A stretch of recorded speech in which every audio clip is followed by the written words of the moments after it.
Good morning, সবাই কেমন আছো? আমিও মোটামুটি আছি। খুব ভালো নেই, কারণ দুদিন একদম উঠতে পারেনি। দুদিন না, একদিনই উঠতে পারেনি, তারপর ওষুধ খেতে হয়েছে। ওর বাবা ওষুধ এনে দিয়েছে, তো সেটা খাওয়াতে কাল থেকে মোটামুটি একটু উঠেছি।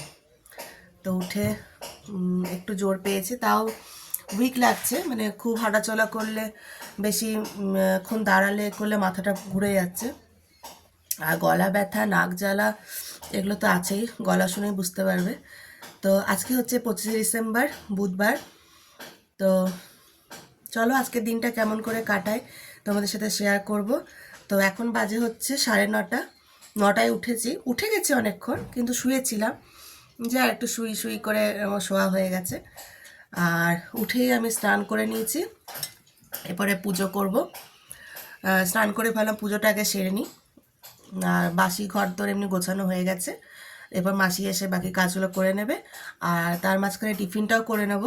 আজকে দুরকম টিফিন করব, পাস্তা করব আর রুটি করব। পাস্তাটা অল্প একটু আছে, তাই ছেলের আর বাবার জন্য করে দেবো, আর রুটি আমার জন্যই করব। আর মাসি তো খায়, মাসি এসে চা রুটি খাবে, তো মাসির আর আমার জন্য রুটি করব। তো এই হচ্ছে আজকে টিফিন। করার পর আবার দেখাচ্ছি। তো পাস্তাটা এখন সেদ্ধ বসিয়ে দেবো। আর ক্রিসমাস সান্তা এসছিল কাল রাতে, তোমরা সবাই জানো।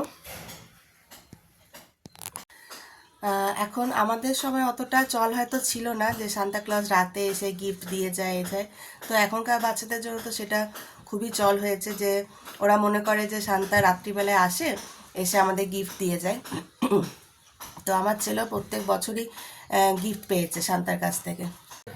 তো প্রত্যেক বছরই সান্তা গিফট দিয়ে যায় আমার ছেলেকে। সকালে উঠে দেখে যে না, গিফট রাখা আছে। তো এবছরও, তো আগে তো ব্লগ করতাম না, তাই তোমাদেরকে দেখাতেও পারিনি। তো এবছর যখন ব্লগ শুরু করেছি, ভাবলাম যে এটা দেখাই, যে সত্যি সত্যি শান্তা এসেছিল রাত্রিবেলায়, ওকে গিফট দিয়ে গেছে। ওকে গিফট দিয়ে গেছে। কি গিফট দিয়েছে সেটা, মানে ও যা চেয়েছিল সেটাই দিয়ে গেছে, তাই তো? যা চেয়েছিল সেটাই দিয়ে গেছে তো শান্তা। ওকে রাত্রিবেলায় বললাম যে তুই কি চাস, শান্তার কাছে উইশ কর, দেখবি শান্তা ওটাই দিয়ে যাবে। তো ও বলেছিল যে আমার একটা পুতুলের মতো চাই, কিছু পুতুল চাই আর একটা গাড়ি চাই। তো আলাম দুটো গিফট, বলছে হ্যাঁ দুটো গিফট চাই, আর একটা লেটারও চাই যেটা শান্তা লিখে দিয়ে যাবে, যে এক্সামের জন্য কিছু লিখে দিয়ে যাবে, এক্সাম ভালো হবে বা কিছু হলে। ঠিক আছে, দেখ তাহলে শান্তা দেয় কি না। তো সকালে উঠে দেখছে সেম জিনিসই পেয়েছে, একটা গাড়ি পেয়েছে আর পুতুলের মতো একটা শোপিস পেয়েছে, ওই ধরনেরই কিছু, আর লেটারও পেয়েছে। তো ওটা তোমাদের দেখাচ্ছি, তোমরা চট করে দেখে নাও একবার। তার মানে ওকে বললাম, ও বিশ্বাস করতো না মাঝে মাঝে যে শান্তা কি সত্যিই দেয় না তোমরা কিনে আনো।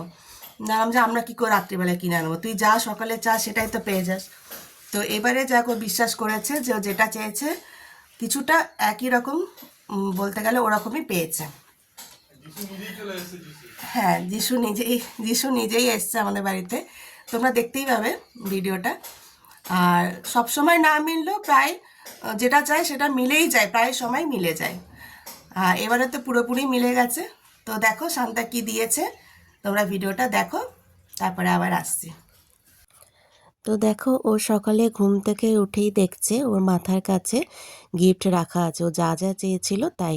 ও চেয়েছিল শান্তা একটা লেটার লিখে দেবে, তো সেম জিনিসই পেয়েছে, মেরি ক্রিসমাস আর all the best for exam to Nilabh. আর শান্তা সিগনেচারও করে গেছে। ও আমাকে বলেছিল এটা তোমারও হ্যান্ডরাইটিং না হওয়া চাই, বাবারও না হওয়া চাই। তো এই দুটোর মধ্যে কারোরই হ্যান্ডরাইটিং, আমাদের মানে ওর বাবার আমার কারোরই নয় হ্যান্ডরাইটিংটা। তো দেখে একটু বিশ্বাস করেছে যে না, এটা মা বাবার কারোরই নয়, এটা শান্তারই। আর দেখো, পুতুল চেয়েছিল, কিন্তু ওই ধরনেরই একটা শোপিস শান্তা পাঠিয়েছে। যিশু নিজে এসছে আমাদের বাড়িতে তার মা বাবার সাথে। যিশুর ফুল ফ্যামিলি, আমাদের ফুল ফ্যামিলি সব একসাথে থাকবো। আর দুটো গিফট চেয়েছিল, দুটো গিফটের মধ্যে এই একটা গিফট শোপিসটা, আর একটা গিফট ও খুলছে। তো এটা ওর পুরোপুরি মনের মতনই হয়ে গেছে। ও চেয়েছিল একটা গাড়ি, আর এই যে গাড়িটা পেয়ে গেছে। তো গিফটগুলো পেয়ে ও তো ভীষণ খুশি। প্লাস দরজা জানলা সব কিছুই দরজা দুদিকে দরজা খোলা যায়, সামনে বনেট খোলা যায়, পেছনেও খোলা যায়। এসব পেয়ে ও তো খুবই খুশি হয়ে গেছে। ও রাতেও আমাকে বলে শুয়েছিল, মা তোমরা কিন্তু কিনে আনবে না তো, না সান্তা দেবে? আমি বললাম তুই ঠিক আছে, তুই যা চাইছিস তুই নিজে গটকে চা শোয়ার সময়, দেখ ঠিক পেয়ে যাবি। আর ঠিক তাই পেয়েছে। তো ওকে বললাম, দেখ এত রাতে তুই তো চেয়ে শুলি, এটা তো রাত্রিবেলায় দোকান তো খোলা থাকে না, কিনে আনবো। এরপর তো বিশ্বাস হলো যে শান্তা সত্যি সত্যি আসে। তো বলছে হ্যাঁ ঠিকই, শান্তা সত্যিই এসে গিফট দিয়ে যায়। তো দেখো এখন আমি এখানে কড়াইটা গরম করে নিয়েছি, পাস্তা বানাবো। তার মাঝখানে আমার পুজো হয়ে গেছে। আর পাস্তার জন্য রসুন কুচি, পেঁয়াজ কুচি আর আলু কেটে রেখেছে। পাস্তাটাও সেদ্ধ করা হয়ে গেছে পুজো করতে করতে। আর এখানে তেলটা তো গরম বসিয়ে দিয়েছি, আর পাশে দুটো ডিম সেদ্ধ বসিয়ে দিয়েছি ছেলের আর বাবার জন্য। আমি তো ডিম খাই না। তো তেলের মধ্যে প্রথমে রসুন কুচিটা দিয়ে দিলাম, আহ, যাতে পরে আর আহ, রসুনের যে গন্ধটা না থাকে। তো রসুন কুচিটা ফোড়নে দিয়ে দিলাম। আর ওটা একটু ভাজা ভাজা হয়ে গেলে আলুটা দিয়ে দেবো।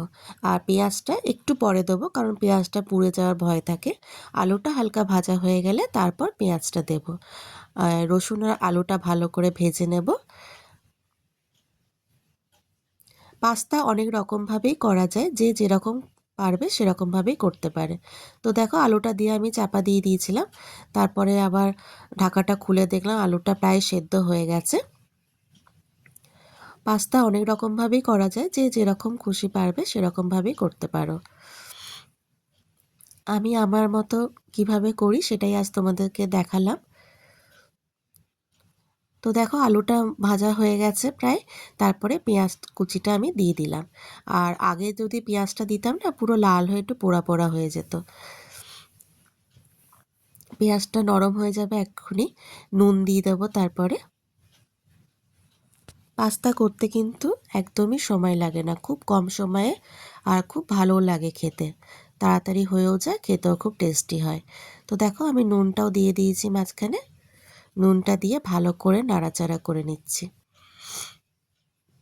আর এখানে পাস্তা মশলাও দেয়া যায়, কিন্তু ওর বাবা খুব একটা পছন্দ করে না, ছেলেও খেতে চায় না, ঝাল ঝাল করে। তো পাস্তা মশলাটা দেব না। ম্যাগি মশলা দিলেও কিন্তু খুব টেস্ট হয়। তো আমি কোনো মশলাই এখানে দেব না, একদম সিম্পলভাবে পাতলা, মানে যতটা সম্ভব মশলা না দিয়ে একদম সিম্পলভাবে করছি। তোমরা চাইলে পাস্তা মশলা বা ম্যাগি মশলাও দিতে পারো। আর দেখো এখানে আমি কাঁচা লঙ্কা একটুখানি চিড়ে দিয়েছি, কারণ বেশি ঝাল হলে ছেলে আবার খাবে না, ও ঝাল খেতে পারে না। তো হালকা একটু চিড়ে কাঁচা লঙ্কাগুলো দিয়ে দিয়েছি। আলু পেঁয়াজ সবই ভালোভাবে ভাজা হয়ে গেছে। তারপর দেখো পাস্তাটা দিয়ে দিলাম। ব্যাস এরপরই হয়ে গেল আমার পাস্তা রেডি। আর এতে কিচ্ছু দেব না, ভালো করে নাড়াচাড়া করে নিচ্ছি। পরে একটু গোলমরিচ গুঁড়ো দেবো। আর মশলা টশলা কিচ্ছু দেব না, একদম সিম্পলভাবে করব। বললাম না, পাস্তা যেরকমভাবে খুশি করা যায়। আর লাস্টে দেখো আমি কিন্তু গ্যাসটা অফ করে দিয়েছি, আর একটু চিজ গ্রেট করে দিচ্ছি। গ্যাসটা বন্ধ করার পর চিজটা মাঝখানে গ্রেট করে দিলাম, দিয়ে চাপা দিয়ে দেব। দেখবে যখন একটু পরে খুলে খাবে, খুব সুন্দর লাগে খেতে। জিনিসটা খুব মাখো মাখো হয়, একদম গায়ে লাগা লাগা থাকে পাস্তাগুলো। খেতে খুব টেস্টি হয়, বাবা খুব পছন্দ করে এই পাস্তাটা খেতে। আর ছেলেও খেয়ে নেয়।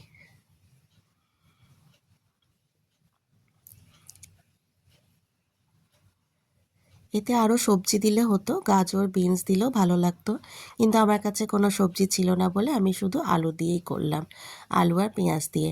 আর পাস্তাতে কিন্তু রসুনটা মাস্ট, রসুনটা দিতেই হয়, তাহলে টেস্টটা আরও সুন্দর লাগে। তো দেখো হয়ে গেছে আমার পাস্তা রেডি। চিজটা দেওয়াতে পাস্তাগুলো একদম গায়ে গায়ে মাখো মাখো হয়ে গেছে।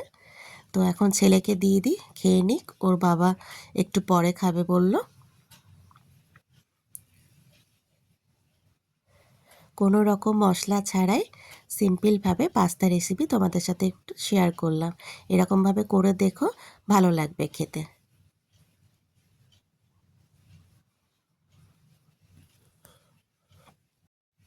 কালকে তো এত কাশি হচ্ছিল, আমি কোনো কথাই বলতে পারছিলাম না। সর্দিটা মোটামুটি একটু হলেও কমেছে, মানে জ্বরটা তো নেই, গা হাত পা ব্যথাও নেই, কিন্তু কাশিটা খুব হচ্ছে। তারপর দেখো আমি রেডি হয়ে গেছি, রেডি হয়ে গাড়িতে উঠেছি। এখন যাব হচ্ছে মাসি শাশুড়িকে দেখতে। মাসি শাশুড়ি হসপিটালে ভর্তি আছে, তো জানি না টাইম হয়ে গেছে দেখতে পাবো কি না। তো বাবা গেটে তালা দিচ্ছে, ছেলেকে ননদের বাড়িতে নামিয়ে দেবো, কারণ নার্সিংহোমে তোকে নিয়ে যাব না, তাই ওকে ননদের বাড়িতে নামিয়ে দিলাম। এই যে এখানে শাশুড়ি মাও আছে,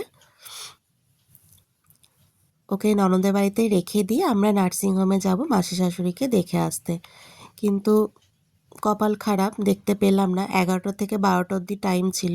তো ওর বাবা পুজোটা, মানে আমি অর্ধেক পুজো করেছিলাম, অর্ধেক পুজো বাবা করলো, যেহেতু নারায়ণ আছে, নারায়ণকে ওর বাবাই পুজো করায়। তো সেসব করতে গিয়ে আর দেখা হলো না। তো বাড়ি চলে এলাম ছেলেকে নিয়ে। আর এখন দেখো আবারও রেডি হয়ে গেছি, এখন যাচ্ছি হচ্ছে আমার বাপের বাড়ি। আজকে 25শে ডিসেম্বর, বাইরে কোথাও ঘুরতে যাওয়ার ইচ্ছা ছিল, কিন্তু যেখানেই যাব সেখানেই তো ভিড়। আজকে সবাই পিকনিক টিকনিক, তারপরে রেস্টুরেন্টে হোটেলে সব জায়গাতেই ভিড় থাকবে। তো ভাবলাম বাড়ি থেকেই ঘুরে আসি, ওখানেই খাওয়া দাওয়া করে একবারে রাতে ঢুকবো। তো দেখো বাড়ি চলে এসেছি। আর এত শরীরটা খারাপ লাগছে, মানে নাক ফাক বন্ধ, তো দুদিন ধরে আমার পুরো নাক বন্ধ, মানে মুখ দিয়ে নিঃশ্বাস নিচ্ছি। আর এখানে কেক নিয়ে এসেছি, বাড়িতে এসেছি 25 ডিসেম্বর, তাই কেক নিয়ে এলাম। আর এই যে বাবা ওখানে রান্না করছে, মা বসে আছে, আর কাকিমা নিচে স্যালাড কাটছে। আর বাবা দেখো, আজকে আমাদের মেনুটা দেখাচ্ছি পরে, কি মেনু হচ্ছে সেটা খাবার সময়তেই দেখাবো, তার আগেও বলে দিতে পারি। আর এখানে ছোট কাকিমা আমার স্যালাড কাটছে। তো আমরা বাড়ি ঢুকলাম 1:45, বোধহয় 1:45 কি 2 হবে, হ্যাঁ এরকম সময় বাড়ি ঢুকলাম, কারণ ওখান থেকে এলামই 12টা 10-15। তারপরে যেহেতু নার্সিংহোমে ঢুকেছিলাম ভেতরে, ওই জন্য জামা কাপড় সব চেঞ্জ করেও বাবা টিফিনটা খেয়ে নিল, আগে খাওয়া হয়নি তাড়াহুড়ো করে, দেখাও হলো না, যাই হোক আর কি করা যাবে। তো তারপরে আমরা বেরিয়েছি, এটা বাথরুমের দরজাটা বন্ধ করে দিলাম। আর বাইরে উঠোনটা তোমাদের একটু ঘুরিয়ে দেখিয়ে দিই। তো এটা হচ্ছে আমাদের বাইরে বেরোনোর উঠোনের রাস্তাটা। আর এটা ওপরে যাওয়ার সিঁড়ি, ওপরতলায় মানে দোতলায় কাকিমা ছোটো কাকা থাকে, আর ঠাম্মাও থাকে। আর ওই যে একদম ওপরে ছাদেও একটা রুম আছে, যদি ওপরে যাই তাহলে ছাদটাও ঘুরে দেখাবো, ওপরে বাড়িটাও ঘুরে দেখাবো। কিন্তু যা শরীরের অবস্থা, মনে হচ্ছে আমি দাঁড়াতেই পারবো না, মাথাটা কেমন ঘুরছে। আর বললাম না, নাক পুরো বন্ধ, 2 দিন ধরে নাক পুরো বন্ধ, মুখ দিয়ে নিঃশ্বাস নিচ্ছে, এত কষ্ট হচ্ছে, মানে সর্দিটা মাথায় বুকে পিঠে সব বসে গেছে, এত কষ্ট হচ্ছে, আমি কোনো কথাই বলতে পারছিলাম না। পরের দিন যে ভয়েস দিচ্ছি সেটাতেও কষ্ট হচ্ছে। দেখো কি সুন্দর গোলাপটা ফুটেছে। আর এটা হচ্ছে জবা গাছ, দেখো কত বড় জবাটা হয়েছে। তো এখানে ওই মেয়েটাকে দেখছো, এটা হচ্ছে আমার কাকার মেয়ে, তোর সাথে আমার ছেলে ব্যাডমিন্টন খেলছে। এটা আমাদের পাশের বাড়ি, ওই বাড়িটা। আর এটা হচ্ছে আমাদের বাড়ির পেছনে উঠোনটা। এখন তো পরিষ্কার করা হয় না, সবারই শরীরের অবস্থা খুব একটা ভালো না, মাও এখন আর পারে না, শীতকাল হলেও ব্যথাতে খুব কষ্ট পায়।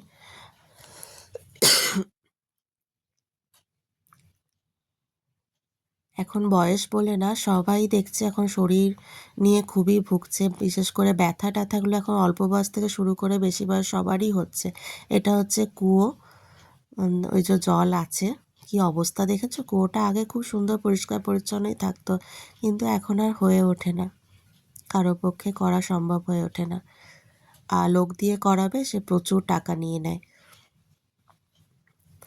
আমার মুখটা দেখেছো কেমন ফুলেছে, সবাই বলছে যে এত ঠান্ডা লেগেছে মুখটা এরকমভাবে ফুলে গেছে, কি বিভৎস লাগছে মুখটা, আমার নিজেরই দেখে কেমন লাগছে, ভয় পেয়ে যাচ্ছি। যাই হোক দেখো, রান্না হয়েই গেছে। তো আজকে মেনুটা বলেই দিই, ফ্রাইড রাইস হচ্ছে, তোমরা দেখেই বুঝতে পারছো। এই যে ফ্রাইড রাইস হচ্ছে, হয়েই এসছে, এটা শুধু সাজাচ্ছে। আর ওদিকে হয়েছে চিকেন কষা, ফ্রাইড রাইস আর চিকেন কষা, আর হয়েছে চিংড়ি মাছ আলু দিয়ে তরকারি। তো এই হচ্ছে আজকে দুপুরের মেনু।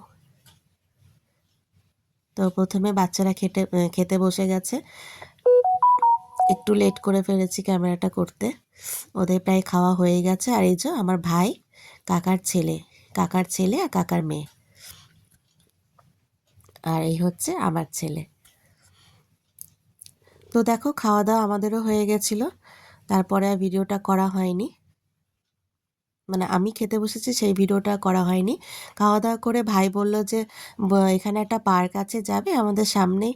আমি বললাম চল, বসেই আছি, ইচ্ছা করছিল না যেতে, তাও ভাবলাম যে না একটু ঘুরেই আসো। বাবা বললো চলো, শুয়ে থাকলে আরও শরীর খারাপ লাগবে, একটু ঘুরে আসো। তো আমার ছেলেও খুব জেদ করছিল, মা চলো, সবাই যাচ্ছে আমিও যাব। তো শুয়েই ছিলাম, একদম উঠতে ইচ্ছা করছিল না, এত মাথা ব্যথা করছিল। তো এসে পরে দেখছি না বেশ ভালোই লাগছে জায়গাটা। এখানে আমাদের বাড়ি থেকে 5 মিনিটের রাস্তা, পেট্রোল পাম্প আছে, তার পেছনেই দেখছি পার্কটা করেছে।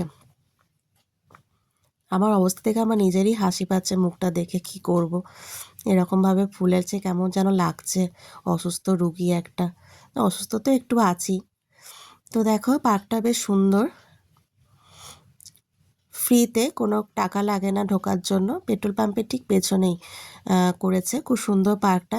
এসে বেশ ভালোই লাগলো মনটা। এলামই তো বোধহয় 5:05, প্রায় অন্ধকার হতে যাচ্ছে। দেখো কি করছে দুষ্টুটা, ভয় পাচ্ছে, পারবে না তবুও চাপবে। ও ভাবলো না, করুক। তো আজকেরও প্রচুর খেলেছে, প্রচুর। এরকম খেলা তো আমাদের ওখানে পায় না, কারোর সাথে খেলতে পায় না, সেই ঘরের মধ্যে বসে থাকতে হয় চুপচাপ, খালি ফোন নিয়ে বসে আছে। আর বাবা ছুটি থাকলে একটু সাইকেল চালায় কি ফুটবল চালায়। আর এখানে সারা মানে 1-1.5 ঘন্টা মতো ছিল, প্রচুর খেলেছে 1.5 ঘন্টাতে। আর এসে যা ঘুমিয়েছে না, আজকে সকাল 10টায় ঘুম থেকে উঠেছে। আমি তো পরের দিনে ভয়েস দিচ্ছি, 10:10-15তে ঘুম থেকে উঠেছে, আবার দুপুরে ঘুমিয়ে গেছে। এত ক্লান্ত হয়ে গেছে, এত পরিশ্রম করেছে। এটা যদি প্রতিদিন পেতো খুব ভালো হতো। এখনকার বাচ্চাদের এই এক অবস্থা, মানে খেলাধুলা সেরকম জায়গা থাকে না, বাচ্চারা পুরো ঘরবন্দি হয়ে গেছে, খেলাধুলা খুব একটা করার সুযোগই পায় না। তো ঠিক আছে, আজকে ব্লগটা এমনিতেই অনেক বড় হয়ে গেছে, এখানেই ব্লগটা আজকে শেষ করছি। এখান থেকে বাড়ি গিয়ে ডিনার করে আমরা দুর্গাপুর চলে এসেছিলাম। ডিনারে কি করেছি সেটা তোমাদের দেখানো হয়নি, আমার শরীরটা এতটাই খারাপ লাগছিল। ডিনারে করেছিলাম হচ্ছে কড়াইশুঁটির কচুরি আর মাটনের কিমা দিয়ে ঘুগনি আর মিষ্টি, এটাই ডিনারে ছিল। আমি আর ছেলে ডিনার করে বাড়ি চলে এসেছিলাম, ওর বাবারটা নিয়ে এসেছিলাম। তো আজকের মতো ভিডিওটা এখানেই শেষ করছি। তোমাদের কেমন লাগলো ভিডিওটা কমেন্ট করে জানাবে, আর চ্যানেলটা লাইক করে দেবে, সাবস্ক্রাইব করে দেবে। আবার দেখা হবে পরের কোনো একটা ভ্লগে। আজকের মতো টাটা।